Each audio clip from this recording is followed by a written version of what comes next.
On the 14th of May, Josh Simons, MP for Makerfield, published a letter to his constituents stating that he was stepping aside to let Andy Burnham, Mayor of Greater Manchester, run for his place in Parliament. To do this, Simons effectively resigned. Technically, though, he didn't. Members of Parliament cannot resign. Let's have a look at why and what they have to do instead if they want to give up their place in Parliament. Some of Parliament's rules are hundreds of years old, yet no true procedure for resignation has been put in place. Still, one resolution of 1624 does set out what they cannot do. In that year, following an election for a borough of Southwark's seat, there was confusion over who had won. Essentially, two winners had been named. One candidate, Mr Bromfield, offered to give up his claim to have won, but the House of Commons decided he couldn't. Its members said once a member is chosen, they cannot relinquish their place. Instead, another vote had to take place, with Bromfield being elected.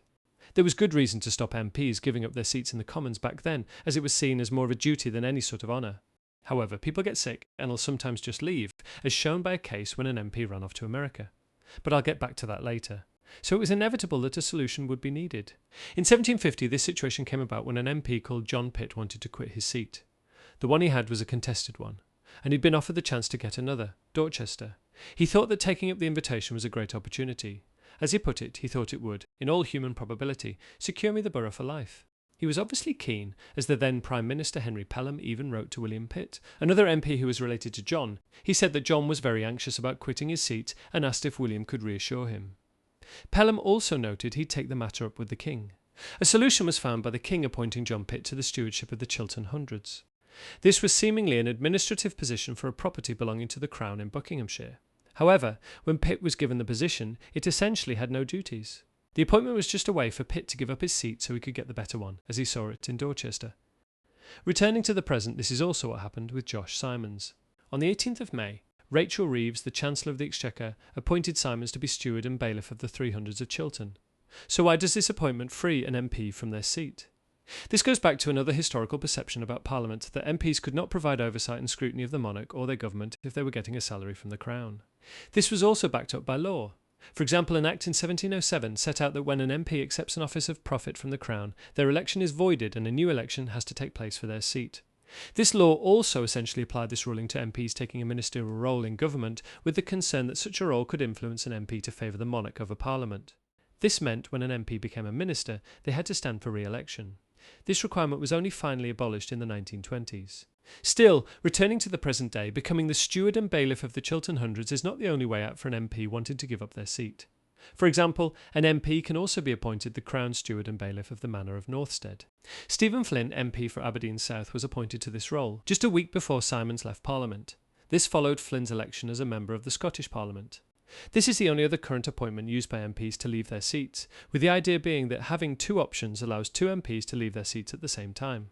Like the Chiltern Hundreds position, the Manor of Northstead comes with no real salary or payment. For example, even in the reign of Elizabeth I, the Manor of Northstead was in a serious state of disrepair, and an account from the time suggests that a shepherd dwelt in it until it fell down. By the 1650s, there were apparently no buildings on the site. Despite this, the appointment to these positions can be controversial and has raised the question of whether a formal resignation process should be created instead. One such case involved Edwin James, an MP and barrister, who apparently fled to the United States in the 1860s. This was seemingly related to him owing a substantial amount of money, as well as other financial issues, which included obtaining money through misrepresentation and leading the son of Lord Yarborough into debt. James was appointed to the Manor of Northstead. William Gladstone, the Prime Minister at the time, was concerned about how cases like James's would be perceived due to the possible honour people could attach to the appointment. While Gladstone favoured introducing a resignation process, the seeming compromise at the time was to remove any references to honour in the appointment. The process has also been changed since, such as with the House of Commons Disqualification Act of 1975. This clarified that becoming a steward or bailiff of the Chiltern Hundreds or Northstead disqualified a person from being an MP. As a result, it no longer really mattered that the positions were unpaid and came with no real duties. And this was the case even if it was previously the idea that such appointments were disqualifying by being offices of profit. But the rules can still create controversy. For example, in 2011, Sinn Féin's Gerry Adams was also appointed to the Manor of Northstead after asking to resign. Then Prime Minister David Cameron subsequently said in Parliament that Adams had accepted an office of profit under the Crown. In response, Adams released a statement saying that he had not been asked to accept the position and had simply resigned. This event led to a change in the wording used in the procedure. It no longer suggested that an MP accepts the Chiltern Hundred or Northstead position. Instead, it now says MPs are appointed. However, this change led to concerns among some MPs. For instance, Labour MP Hilary Benn asked if an MP could accidentally find themselves removed from Parliament due to the process's lack of clarity. Others, such as the DUP's Sammy Wilson, asked if the resignation process had changed and if the old method of applying for the Chiltern Hundreds or Northstead was no longer in place. In response, the government suggested that it had no plans to change how the resignation process worked, and that there were already protections that prevented MPs from being removed. So how does this process work? After an MP has provided some sort of clear request to give up their seat, the Chancellor of the Exchequer appoints them to the Chiltern Hundreds or Northstead with a warrant. After this formal administrative document is signed, a letter is sent to the resigning MP with the letters MP not present after their name. Other letters are also sent, such as to the Speaker and to the government and opposition whips who help manage discipline and other matters in Parliament. There's also a press release, and that's essentially it. Still, the constituency that's lost its MP obviously needs a new one. As a result, a formal written order is made for a by-election. This task is generally carried out by the party the MP belonged to, and this can provide them with some influence over the vote, as they can have a degree of influence over when the by-election will be held, though it usually takes place within about 3 months. After MPs have been disqualified from Parliament in this way, they can still stand for their seats again. For example, all 15 of the Unionist MPs from Northern Ireland resigned on the same day in December 1985 in protest against the Anglo-Irish Agreement. Only one of the 15, Jim Nicholson, failed to regain his place in Parliament.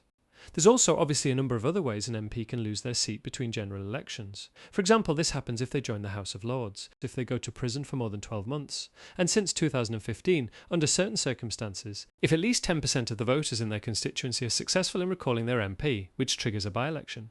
But even for some of these MPs have started to take the Chiltern Hundreds. For example, this was the case when Tony Lloyd and Alan Michael ran for Police and Crime Commissioner positions in 2012.